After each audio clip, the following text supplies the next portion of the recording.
Estamos aqui, meus queridos, no terceiro bloco da sua aula de processo civil. A gente está vendo sobre agravo de instrumento. Já vimos todas as celeuma, que refere-se ao artigo 1015, ao seu rol, natureza jurídica.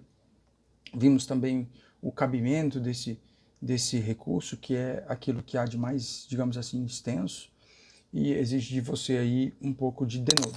E agora a gente vai entrar nas questões mais assim formais, digamos assim, do recurso de agravo de instrumento. Então, olha só, doutores, quero falar com vocês a respeito da interposição e dos requisitos do agravo de instrumento. Olha só, o agravo de instrumento, ele é interposto diretamente perante o tribunal de quem? Né? Essa pausa aqui é para você compreender que há um susto. Porque todos os outros recursos não são interpostos perante o tribunal de quem? Todos os outros recursos, eles são propostos no juízo a quo, né? Se pede a esse juízo que seja remetido ao tribunal. É diferente no agravo de instrumento, doutor. O agravo de instrumento é interposto diretamente perante o tribunal. Diretamente. Entendeu? Então, marca, sublinha isso. Atenção, esse é o único recurso que é diretamente protocolado perante o juízo a de quem? E você precisa saber isso, tá bom? Porque isso vai lá, quando você for fazer prática jurídica, quando você for aprender a fazer de fato um agravo de instrumento, você vai direcionar ele para o tribunal e não para o juízo do primeiro grau, tá bom? Então vamos lá, olha, os requisitos formais. Abre aí o artigo 1017, dá uma lida nele comigo. O artigo 1017. Então deixa eu já te falar. A petição inicial, ela deve indicar, primeiro, o nome das partes. Segundo, uma breve exposição dos fatos, exposição do fato e do direito. Breve ficou por minha conta, né? Exposição dos fatos e do direito. Razões do pedido de reforma ou invalidação. Pedido de reforma ou invalidação, nome e endereço completo dos advogados.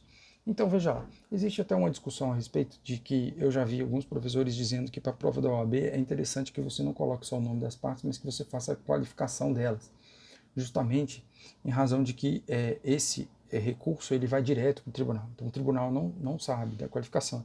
Né? Exceto se for processo eletrônico, mas a gente vai falar disso daqui a pouco.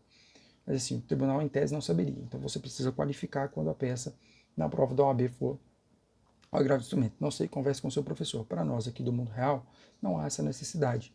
Né? As partes já estão qualificadas. Muito embora os autos sejam separados, sejam outros, se trata do mesmo processo, né, gente? Então, assim, a gente forma outros autos. Forma. Mas o agravo de instrumento, ele é exatamente assim, parte constante daquele processo que está em curso. Entendeu? Então, o nome das partes, aqui a gente entende que não seja necessário uma qualificação das partes, exposição do fato e do direito. Por óbvio, né, você precisa fazer uma síntese fática do que está acontecendo e também daquilo que você entende se adequar, o direito que se adequa a esse fato, né, fazer a subsunção do fato à norma, razões do pedido da reforma ou invalidação, e aqui você precisa lembrar que todo recurso precisa ter como objetivo, como finalidade, melhorar a vida daquele que recorre.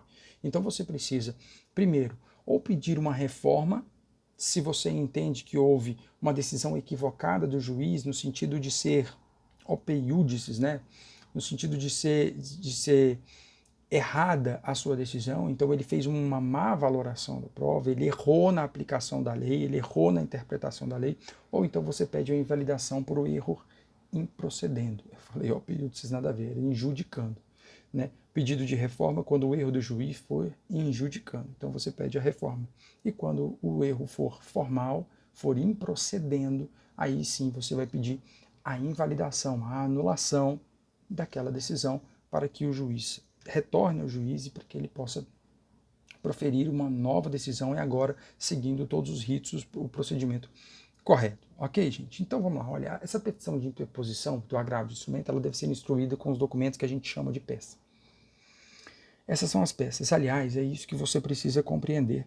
Por que o nome é esse, né? Às vezes alguém me pergunta, por que o nome é agravo de instrumento, professor? É justamente porque você vai formar um instrumento. Você precisa formar um instrumento. Você tem que pensar, sai um pouco da nossa realidade, que hoje é muito de processo eletrônico, mas pensa antigamente, quando os autos eram considerados físicos. Esses autos físicos, veja bem, você vai interpor um recurso diretamente no tribunal. O processo não para por conta do agravo de instrumento. Você lembra que eu disse isso para você? Então você tinha um processo correndo na primeira instância. Quando você agrava de uma decisão interlocutória, você entrega para o tribunal apenas aquela questão e o processo aqui embaixo continua correndo. Então o processo não para que se seja avaliado o agravo de instrumento. certo? Então, de modo que eu teria que formar um novo instrumento. Ora, é essa decisão aqui que eu quero impugnar, essa decisão. O que é importante para que eu leve ao conhecimento do tribunal a questão que eu estou querendo ver reformada ou anulada? Entende? Então, o advogado precisava, a parte precisava formar o seu instrumento. Então, ele tinha que tirar as cópias. Ele tinha que elencar os documentos que ele entendia necessário para minimamente o tribunal poder decidir sobre aquela questão. E é por isso que chama agravo de instrumento. Você vai instrumentalizar o seu agravo e levar essa questão até o tribunal. Entendeu? É mais ou menos isso. E aí, existem peças que são obrigatórias a esse instrumento e peças que são facultativas. Olha o que preconiza lá o artigo 1017. Ó, a petição do agravo de instrumento será instruída, inciso 1, obrigatoriamente. Cópia da petição inicial, cópia da contestação. A petição que ensejou a decisão agravada. O processo está correndo, né? Você bota a inicial, bota a contestação. Ali tem um pano de fundo para o tribunal. A petição que enseja a decisão agravada. Entendeu? Uma petição que está solta ali no meio. Certamente de uma questão incidental do processo. Entendeu? Essa petição é importante. A própria decisão que está sendo objeto do seu agravo. Certo? Tem que colocar ela lá também. Certidão da intimação ou outro documento que comprove a tempestividade, tem que comprovar a tempestividade, e a procuração outorgada aos advogados do agravante agravado. Essas são as peças obrigatórias. Esse é um instrumento. Esse é um instrumento. Certo? Olha o inciso 2. Com a declaração de inexistência de qualquer dos documentos referidos no inciso 1, feita pelo advogado agravante. Então, se não existir, o advogado ainda pode fazer a sua declaração, sob pena da sua responsabilidade pessoal, de inexistência de algum desses documentos. E 3, o inciso 3 traz aquilo que seja facultativo, você colocar no agravo de instrumento, ou seja, você pode instruir o seu agravo com qualquer peça que você reputa útil para que a sua demanda seja atendida no tribunal. Então, essas são aquilo que o 1017 traz, né?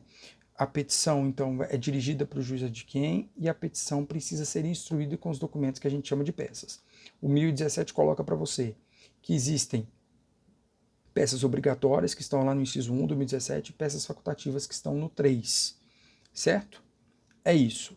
Gente, o importante aqui é você saber que o agravo de instrumento precisa dessas peças específicas, né?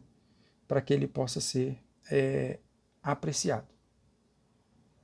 Olha outra coisa interessante da gente saber também. Na falta de qualquer peça, deve o relator determinar a intimação do agravante para sanar o vício de 5 dias. Olha o parágrafo 3º do 1017. Diz assim, ó, a falta da cópia de qualquer peça ou no caso de algum outro vício que comprometa a admissibilidade do agravo de instrumento, deverá o relator aplicar o dispositivo no 932, parágrafo único, que é justamente o fato de sanar o vício, poder abrir a possibilidade da parte sanar esse vício. Se estiver faltando qualquer peça, seja obrigatório, até mesmo as obrigatórias, o juiz deverá conceder esse prazo, certo? Princípio da primazia da resolução de mérito que a gente tanto bate aqui e enfatiza, né? Que modelou essa nova sistemática recursal do país todo e não seria diferente com um agravo de instrumento. E só para te trazer uma questão de curiosidade mesmo. Antigamente, gente, era um pandemônio isso aqui para fazer agravo de instrumento sob a égide do CPC de 73, justamente porque o Código e o STJ, ele tinha uma tese muito interessante. Ele dizia que o agravo de instrumento teria que ser instruído com as peças essenciais. Doutor, você deve estar se perguntando, e eu também me perguntava, que raios são peças essenciais? Peças essenciais são aquelas que o relator entende essencial, meu amigo. E aí? E aí você lembra que sob a égide do de 73, se você esquecesse uma peça que, na verdade, não era esquecer, simplesmente o relator achava que ela era essencial e você não colocasse, balbal, não era conhecido. E se não era conhecido, acabou. Acabou sua chance. Não tinha outra chance de entrar com outro agravo, agora com a peça. Entendeu? Então o que acontecia na prática, pessoal? Os advogados sem bola de cristal para saber o que o relator achava essencial ou não, tiravam a cópia de capa a capa do processo. E aí instruía o agravo de instrumento com o processo inteiro. O que era para ser um agravo de instrumento para decidir uma questão específica, incidental, com um objetivo muito, muito específico sobre aquela decisão que estava sendo impugnada, pessoal, virava um outro processo gigantesco porque você não sabia o que o cara podia reputar essencial ou não. Entende isso? Então, essa sistemática agora, ela vem, assim, mudar, modificar bastante para melhor, para razoável, trazer razoabilidade para essa sistemática do agravo de instrumento. Então, assim, é importantíssimo que vocês saibam disso. Então, agora, além dessa possibilidade,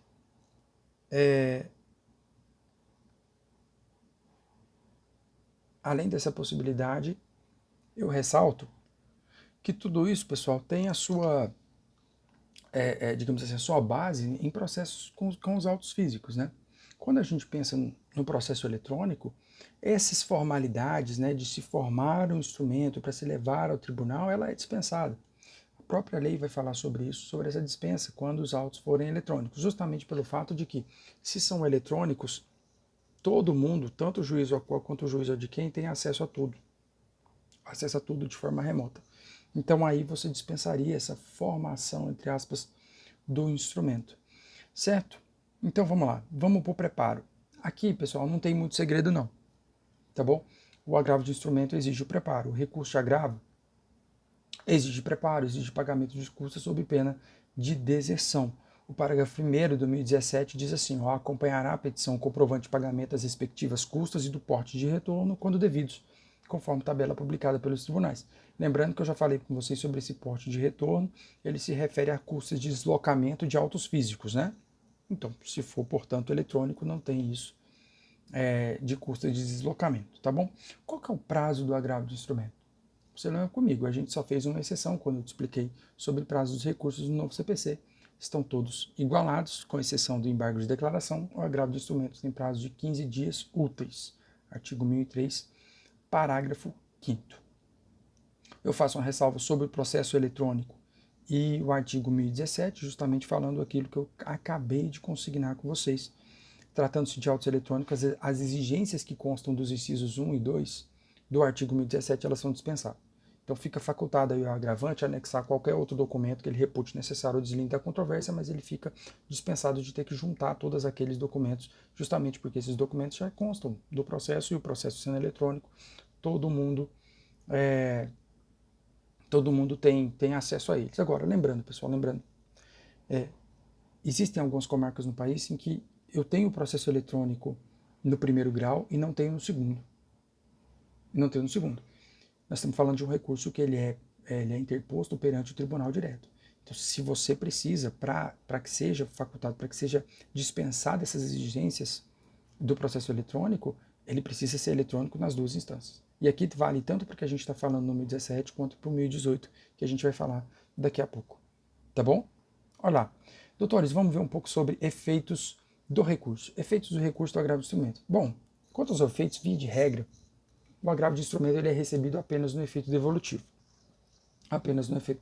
Mas há outros dois efeitos, pelo menos, que a gente precisa conversar sobre eles.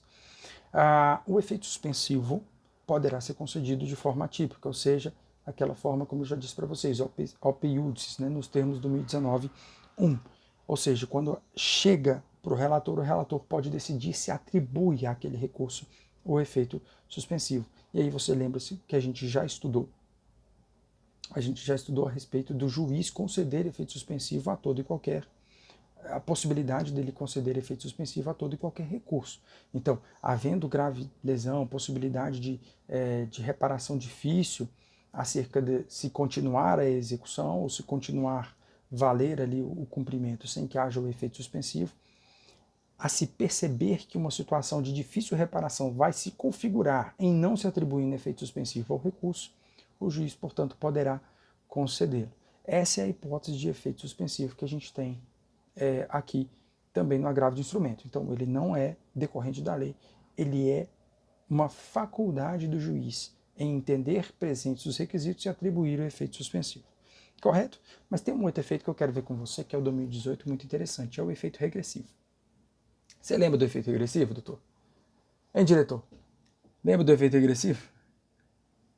Então, o efeito regressivo, doutores, é aquele que possibilita um juízo de retratação por parte do juiz ACOR. Entendeu? Possibilita um juízo de retratação por parte do juiz de primeiro grau. Então é o juiz que proferiu a decisão agravada, a decisão interlocutória agravada. Será que ele pode se retratar? Será que ele não pode se retratar? Se o agravo permite esse efeito? Entenderam? Então, olha lá. Vamos pensar numa particularidade do agravo de instrumento. Olha, o agravo é interposto diretamente perante o tribunal. Então, como que o juiz de primeira instância ele fica sabendo dessa interposição até para que ele pudesse se retratar ou não? Será que essa possibilidade existe? Então confere aí comigo. Exatamente para possibilitar essa retratação é que o 1018 vem disciplinando o seguinte, olha, o agravante poderá requerer a juntada aos autos do processo de cópia da petição do agravo de instrumento, do comprovante de sua interposição e da relação dos documentos que instruíram o recurso. Entendeu? O agravante poderá requerer a juntada aos autos do processo de cópia da petição do agravo de instrumento. Ele permite que o juiz ou a qual tome conhecimento do agravo de instrumento. Agora, olha o parágrafo 1º. Se o juiz comunicar que reformou inteiramente a decisão, o relator considerará prejudicado o agravo de instrumento. Então, sim, doutor. O agravo de instrumento permite o efeito regressivo porque possibilita ao juiz ou a qual fazer exatamente esse juízo de retratação. Fazer esse juízo de retratação. E aí, se ele o fizer, o juiz de retratação, ele comunica o relator, e aí a questão fica prejudicada. O tribunal não irá avaliar. Agora, eu quero te chamar a atenção para uma espécie de atecnia que existe nesse inciso, e a gente vai ver pela própria interpretação sistemática que a gente vai fazer dos próximos incisos, dos próximos parágrafos. Olha só, há um problema no caput que pode te induzir a erro. Aqui diz assim, o agravante poderá. Toda vez que a gente se depara com esse termo na lei, a gente entende se é um dever ou se é uma faculdade. E nós entendemos normalmente, pela palavra poderá, que é uma faculdade. É uma faculdade do agravante poder comunicar ao juízo de primeiro grau que ele impetrou um agravo de instrumento contra aquela decisão. Certo? E aí é que está o problema. Apesar desse poderá aí, doutor, não é uma mera faculdade. A gente entende que não é justamente pelo que está no parágrafo 2, no parágrafo 2º. Dá uma olhada no parágrafo 2º.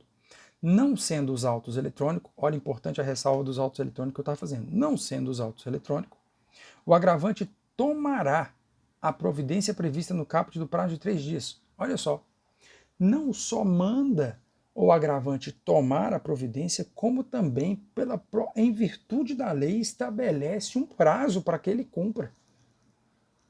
Ele estabelece um prazo. Então, aquele poderá no caput, não se engane com ele, não. Não se engane com ele, não.